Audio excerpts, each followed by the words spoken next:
Boa noite. Olá, boa noite. Chuvas na Grande São Paulo deixam pelo menos 21 mortos e um rastro de destruição. O presidente Dilma vem a público para dizer que não vai renunciar. Alvo de pedido de prisão preventiva, o ex-presidente se reúne com advogados e lideranças petistas. Programas da Prefeitura e do governo de São Paulo não conseguem tirar usuários de drogas da Cracolândia. Essas e outras notícias você acompanha daqui a pouco, após o intervalo. Até já. Todo mundo sabe que a água parada em volta de casa cria mosquito Aedes, mas as pessoas não se dão ao trabalho de acabar com os focos. Resultado? Dengue e agora Zika e a tragédia das crianças com microcefalia. É uma emergência. Cobre das autoridades a limpeza das áreas públicas, é responsabilidade delas. E faça a sua parte. O mosquito não vai picar só os seus vizinhos, vai transmitir doenças graves para sua família. Qual Casper você é? Eu sou jornalismo. Eu sou relações públicas. Eu sou publicidade e propaganda. Eu sou rádio, TV e internet. A minha Casper é comunicação. Aqui tem teoria, prática, oportunidade de estágio e a melhor localização. Essa é a minha Casper. Essa é a nossa Casper.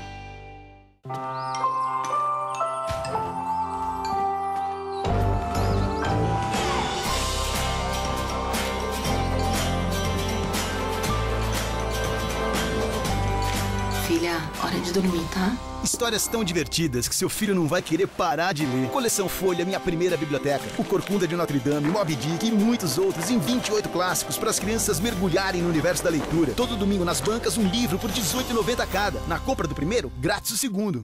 Hoje no Todo Seu, tem José Armando Vanucci contando as últimas dos bastidores da TV. Tem ainda uma matéria nos bastidores de uma peça de teatro com a participação da atriz Tânia Kalil. E um musical com a cantora franco-brasileira Lia Sofia. Todo Seu é hoje, 11 horas da noite. Estou te esperando.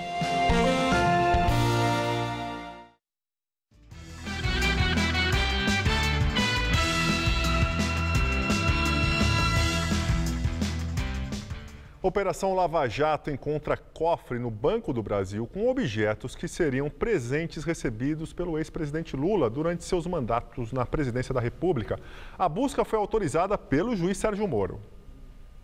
No local foram localizados 132 objetos, entre eles medalhas, moedas, joias, comendas, espadas, esculturas e outras peças. A Polícia Federal chegou até o cofre após apreender um documento na casa do petista, onde apontava que 23 caixas lacradas estariam guardadas numa agência do Banco do Brasil, na rua Líbero Badaró, no centro de São Paulo. De acordo com o documento, a guarda do material seria feita pela mulher de Lula, Marisa Letícia, e pelo filho Fábio Luiz Lula da Silva, o Lulinha. O juiz Sérgio Moro determinou que sejam coletadas informações sobre quem pagou pelo armazenamento e como isso foi feito. Na decisão, ele destacou que parte da mudança do ex-presidente de Brasília para São Paulo estava guardada em Barueri, na Grande São Paulo. A despesa da custódia, orçada em R$ 1.300.000, teria sido bancada pela construtora OAS, investigada na Lava Jato. Em nota, o Instituto Lula diz que não se tratam de bens da família. Seria um acervo presidencial privado dos objetos recebidos pelo ex-presidente. Ainda segundo o Instituto, o material está mantido lacrado e preservado desde 2011 e seria colocado à exposição no projeto do Memorial da Democracia, que foi embargado pelo Ministério Público. Um dia depois de ser alvo de um pedido de prisão preventiva, o ex-presidente Lula se reuniu hoje com advogados e lideranças do PT. O ex-presidente chegou por volta das 9h30 da manhã ao Instituto Lula, em São Paulo. Ele se reuniu com os advogados Roberto Teixeira e Cristiano Zanin Martins e com lideranças petistas, como o deputado federal Paulo Teixeira, o ex-governador gaúcho Olívio Dutra, o ex-deputado Cândido Vacareza, que é investigado na Operação Lava Jato, e o senador Lindenberg Farias. Segundo ele, Lula está indignado com a situação. Já tinha havido a condição coercitiva, que na verdade foi ilegal, porque ele tinha que ser intimado e se negar a depor, ele nunca negou a depor. E agora essa do promotor, na verdade o promotor passou de todos os limites. Esse pedido de prisão preventiva, nem o PSDB concordou, soltou a nota ontem. O ex-presidente do Paraguai, Fernando Lugo, também criticou o pedido de prisão de Lula e disse que tinha ido prestar apoio a ele.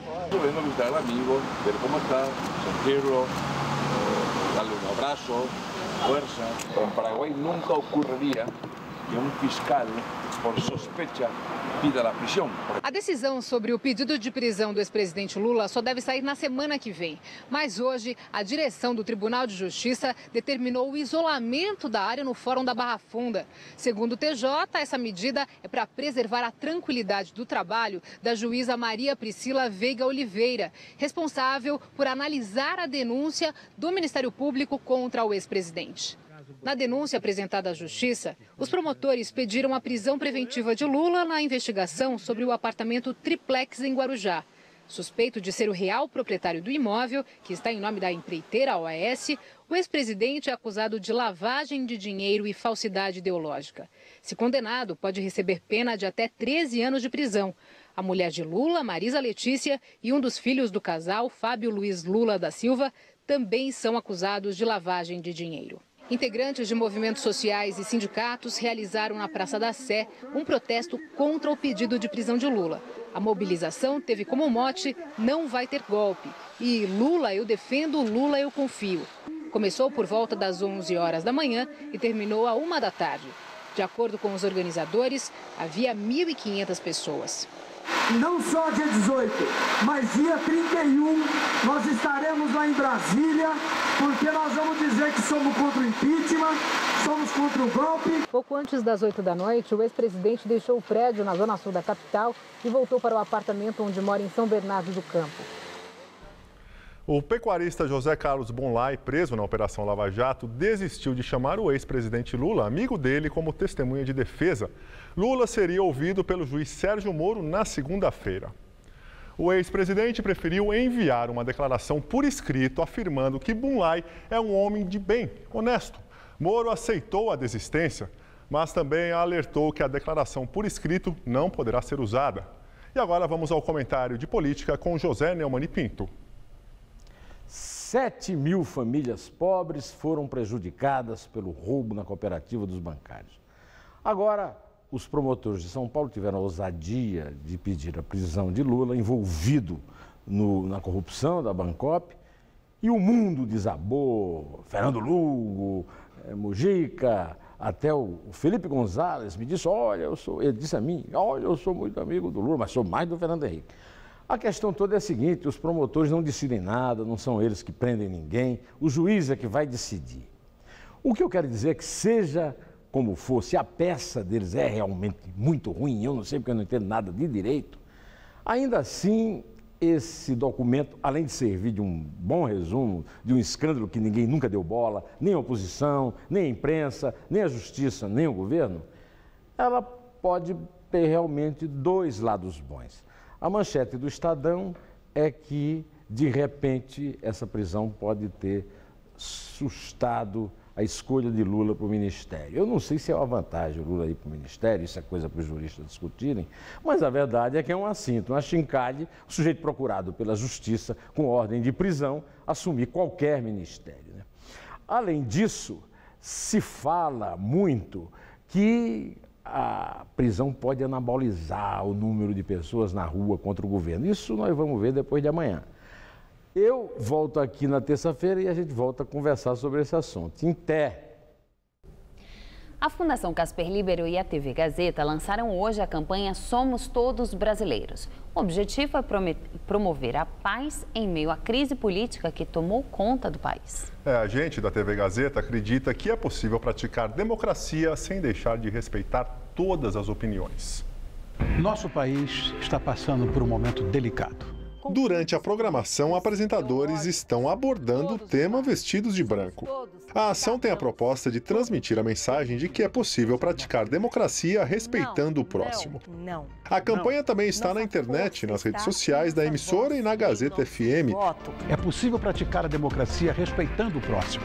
Basta não provocar e não aceitar provocações. Por isso, manifeste sua opinião de forma consciente e lembre-se que, antes de mais nada, somos todos brasileiros. Somos todos contra a corrupção. Somos todos a favor da ética. E acreditamos todos em um país mais justo.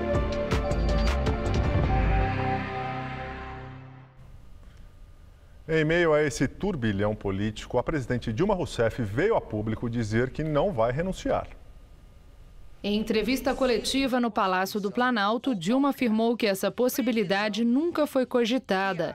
Esta semana, da tribuna do Senado, Aécio Neves, do PSDB, pediu que a presidente deixe o cargo. A renúncia é um ato voluntário. Aqueles que querem a renúncia estão, ao propô-la, reconhecendo que não há uma base real para me pedir a minha saída desse cargo. Portanto, por interesses políticos de quem quer que seja, por definições de quem quer que seja, eu sairei desse cargo sem que haja motivo para tal. Dilma negou que esteja resignada quanto ao risco de seu segundo mandato não chegar ao fim em 2018. Eu fui presa, eu fui torturada pelas minhas convicções. Eu não tenho e devo ao povo brasileiro o respeito pelos votos que me deram. Eu não estou resignada diante de nada. A presidente criticou o pedido de prisão preventiva do ex-presidente Lula, feito pelo Ministério Público de São Paulo. Passou de todos os limites. Não existe base nenhuma para esse pedido. O governo repudia, em gênero, número e grau, esse ato praticado contra o presidente Lula. Dilma comentou de forma positiva a hipótese de Lula ocupar um ministério. Nesse caso, ele teria foro privilegiado na Justiça e só poderia ser processado no Supremo Tribunal Federal.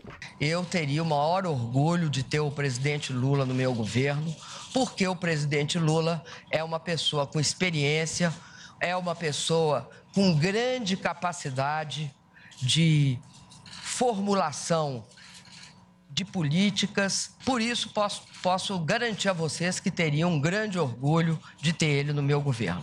Agora, não vou discutir aqui com vocês se o presidente vai ser ou não vai ser, como é que vai ser, como é que não vai ser. O PMDB realiza amanhã a Convenção Nacional do Partido. No encontro, Michel Temer deve ser reconduzido ao cargo de presidente do partido, que também vai debater um eventual afastamento do governo Dilma. Essa posição é defendida pela ala liderada pelo presidente da Câmara dos Deputados, Eduardo Cunha. O PMDB é o principal partido de sustentação do governo no Congresso Nacional. No entanto, vários parlamentares defendem abertamente o impeachment da presidente Dilma Rousseff. Direto de Brasília, Josias de Souza fala sobre a situação do governo Dilma frente às manifestações deste domingo. O alarme do impeachment passou a soar mais alto. Neste final de semana vão se mover no tabuleiro duas peças que são vitais para Dilma Rousseff, o PMDB e as ruas. No sábado, numa convenção nacional, o PMDB vai reeleger Michel Temer como seu presidente e deve marcar uma data para decidir sobre o rompimento com o governo. Coisa de 30 dias. Se o PMDB desembarca, Dilma estará em apuros. No domingo, o asfalto vai roncar. Hoje, Dilma Rousseff veio a público para dizer que não vai renunciar. A pretexto de exibir alguma vitalidade, Dilma acabou expondo toda a sua fragilidade. Já estão sobre a mesa 3 ingredientes que costumam fazer das crises fenômenos terminais: paralisia política, degradação moral e asfixia econômica. Para que essa mistura se transforme em algo explosivo para Dilma, falta uma dose de rua. O asfalto não tem poderes divinos, mas desde 2013 que ele de vez em quando solta alguns trovões e solta também alguns raios que os partam. Dentro de 48 horas, Dilma Rousseff vai saber o tamanho da tempestade que se aproxima do seu mandato. Boa noite. A chuva forte que atingiu o estado de São Paulo entre ontem à noite e a madrugada de hoje deixou pelo menos 21 mortos e 12 feridos. Segundo a Defesa Civil, há dezenas de desabrigados. E além da capital, os municípios mais atingidos foram Mairiporã, Francisco Morato, Franco da Rocha, Cajamar, Caieiras e Guarulhos, na Grande São Paulo, além de Itatiba, no interior do estado. Os bombeiros ainda ajudam desabrigados e buscam por desaparecidos. Em Mairiporã, as equipes de busca passaram o dia à procura de sobreviventes. 4 pessoas morreram. Moradores ainda permanecem em áreas de risco. Muita chuva, né? Na hora descia uma enxurrada, parecia uma cachoeira mesmo. O governador Geraldo Alckmin, que visitou a área, prometeu linhas de crédito para as famílias reconstruírem as casas. Em Caieiras, um muro desabou sobre uma casa. Em Franco da Rocha, ruas ficaram debaixo d'água. Esse homem usou um jet ski para retirar pessoas ilhadas. Da janela do trem que passa por Itapevi, a imagem de vários bairros alagados. Em alguns pontos, a água subiu mais de 2 metros e moradores se protegiam no telhado. Oh, tá caindo barraco, meu Deus, oi! Em Guarulhos, uma mulher flagrou o momento em que parte de uma casa desaba e fica pendurada na beira do rio. Em Itupeva, pessoas se arriscam na enxurrada à procura de um local seguro. Em Cajamar, a água cobriu o asfalto no acesso à rodovia Anhanguera. Na capital, os rios Tietê e Pinheiros transbordaram para as marginais. A última vez que isso aconteceu foi há quase 11 anos. E de acordo com os meteorologistas, o pior já passou. Ao longo da noite e da madrugada, a chuva deve ser moderada. Mas ainda há riscos. Com solo encharcado e córregos cheios, o alerta para alagamentos e deslizamentos de terra está mantido. Mariana Armentano traz os detalhes da previsão para o final de semana.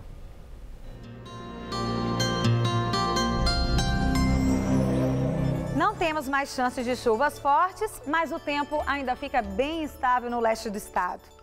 Praticamente todo o interior volta a ficar sob a influência de uma grande massa de ar seco e terá um final de semana de sol e calor. E como a frente fria que contribuiu para as últimas chuvas aqui na faixa leste já começa a se afastar em direção ao Rio de Janeiro, a chuva acontece de forma fraca a moderada. A previsão é a mesma para o Vale do Paraíba, Serra da Mantiqueira, Litoral e também aqui para a capital. Durante a tarde, as temperaturas vão ficar em torno dos 31 graus na cidade de Votuporanga. No norte do estado, faz 26 graus em Franca, 28 em Barretos e 29 graus em São José do Rio Preto. E no litoral, faz 27 graus em Caraguatatuba. Aqui na capital, teremos uma pequena queda nas temperaturas durante as próximas madrugadas e vai dar até para sentir um friozinho leve. Nesse sábado, mínima de 18 e máxima à tarde de 26 graus. No domingo, temperaturas entre 17 e 25 graus, com garoa a qualquer hora. E a semana começa com tempo fechado e não deve fazer mais que 24 graus durante o dia na segunda-feira. Não se esqueça que agora você pode se comunicar com a gente do jornalismo da TV Gazeta pelo Gazap. É tranquilo participar. Adicione o número 991616121 aos seus contatos do celular. E aí é só usar o aplicativo WhatsApp para enviar denúncias e reclamações em fotos ou vídeos de até 1 minuto. O material pode se transformar em reportagem nos nossos telejornais. Hoje a denúncia foi enviada por um morador de Guaianazes, na zona leste de São Paulo. Alô, alô! No Gazap de hoje, descaso com educação. Alunos da escola estadual Professora Ernestina Del Bono Trama, em Guaianazes, denunciam a falta de estrutura do local. Na sala de aula, o teto está assim, ó, com goteiras. Tem sala com parte do teto pendurado ou até faltando pedaço. E quando chove, claro, a sala fica molhada. No banheiro, faltam vaso sanitário e portas. Olha, sem porta. Segundo os alunos, os meninos estão tendo até de usar os banheiros químicos. Bom, o jornalismo da TV Gazeta entrou em contato com a Secretaria Estadual da Educação e aguarda uma resposta. O Gazap é o seu espaço para mostrar os problemas que você enfrenta. Tem alguma denúncia ou sugestão de reportagem? Envie aqui pra gente. Adicione o nosso número, que é o 0 operadora 11 991616121 aos contatos do seu celular. E no site da TV Gazeta, você fica sabendo exatamente como enviar o seu vídeo. Eu volto na segunda. Até lá!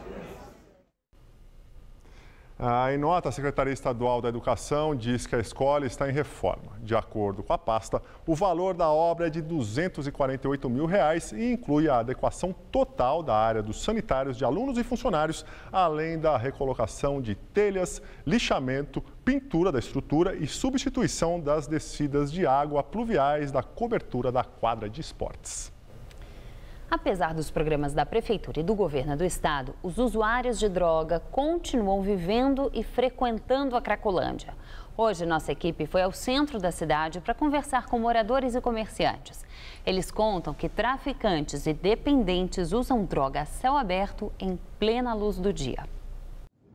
Se compararmos as imagens feitas hoje na região da Cracolândia com as de anos atrás, praticamente não vemos nenhuma diferença.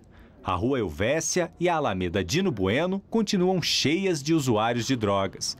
Pelos arredores, viaturas da Guarda Civil Metropolitana observam a situação de longe.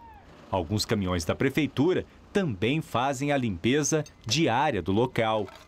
Mas como andam os projetos criados pelo poder público para tentar amenizar o problema? Um deles é o programa Recomeço do governo estadual, lançado em 2013. A ideia era facilitar o acesso dos dependentes químicos ao tratamento médico e apoio social. O outro, o programa da Prefeitura de São Paulo, de Braços Abertos. Criado em 2014, previa a garantia de alimentação, moradia e trabalho para os usuários de crack. Seu Cícero é dono de um dos hotéis onde os usuários de drogas foram abrigados pela Prefeitura. Conta que foi desligado do programa depois que todo o hotel foi destruído. Neste vídeo ele mostra como ficou o imóvel. Eu entreguei um prédio funcionando normalmente com tudo que você imaginar dentro do prédio. Desde lençol, coberta, travesseiro, fronha, tudo que você imaginar.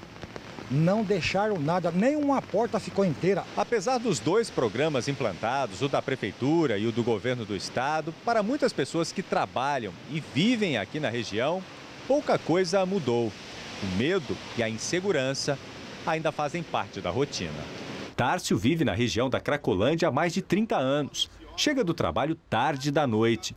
Já foi ameaçado várias vezes e presenciou muitos roubos na região. Após o horário comercial, você não vê mais nenhuma pessoa transitando ali, só realmente as pessoas que realmente precisam passar por lá, que era o meu caso. A Prefeitura ainda não tem um balanço atualizado do programa de Braços Abertos. Segundo os dados de 2014, 453 pessoas estavam cadastradas no projeto e mais de 54 mil atendimentos de saúde aos dependentes químicos foram realizados. São jovens, são novos, são velhos.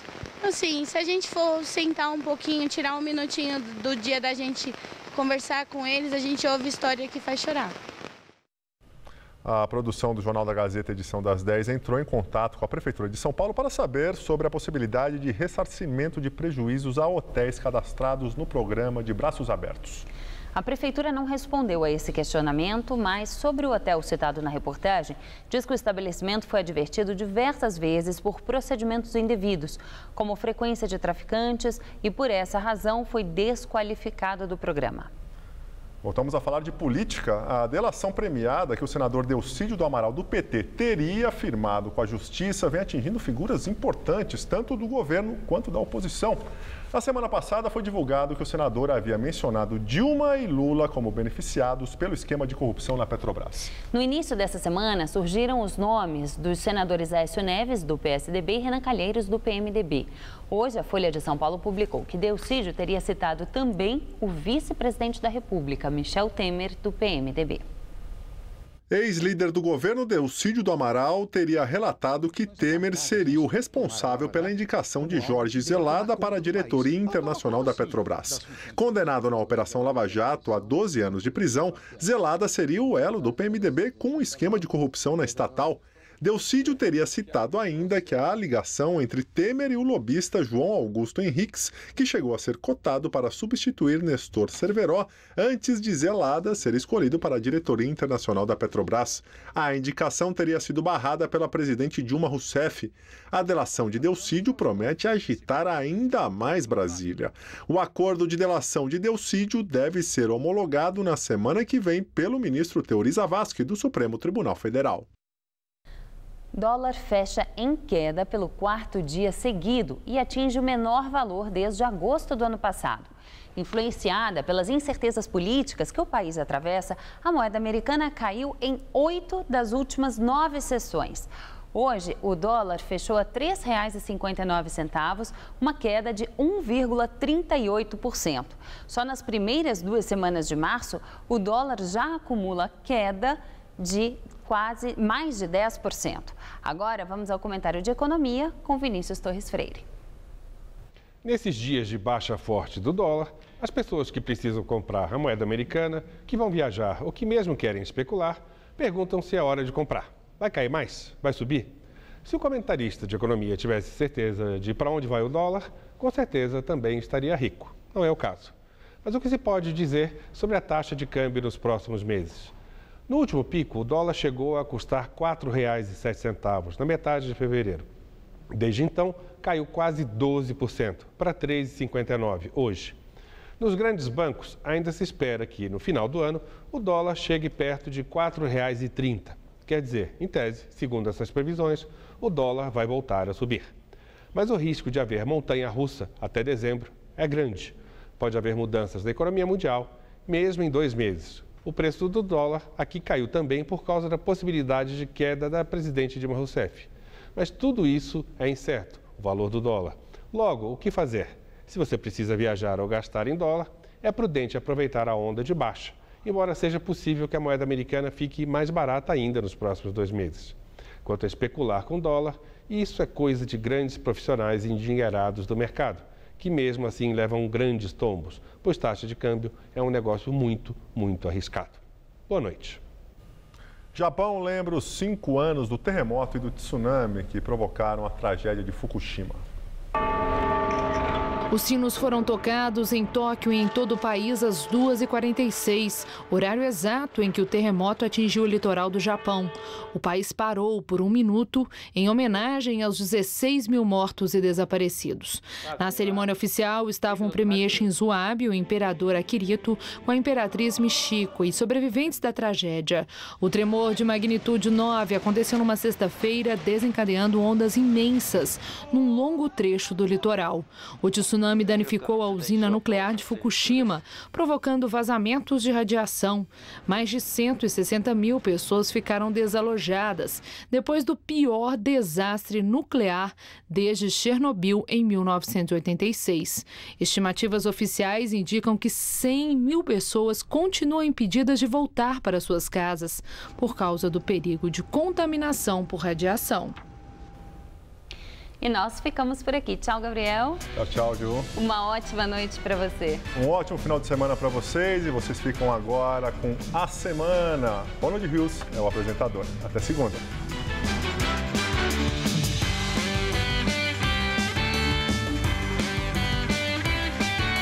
Confira os bastidores de uma peça de teatro no Todo Seu. Daqui a pouco, em novo horário, 11 da noite. Assista agora A Semana com Ronald Rios.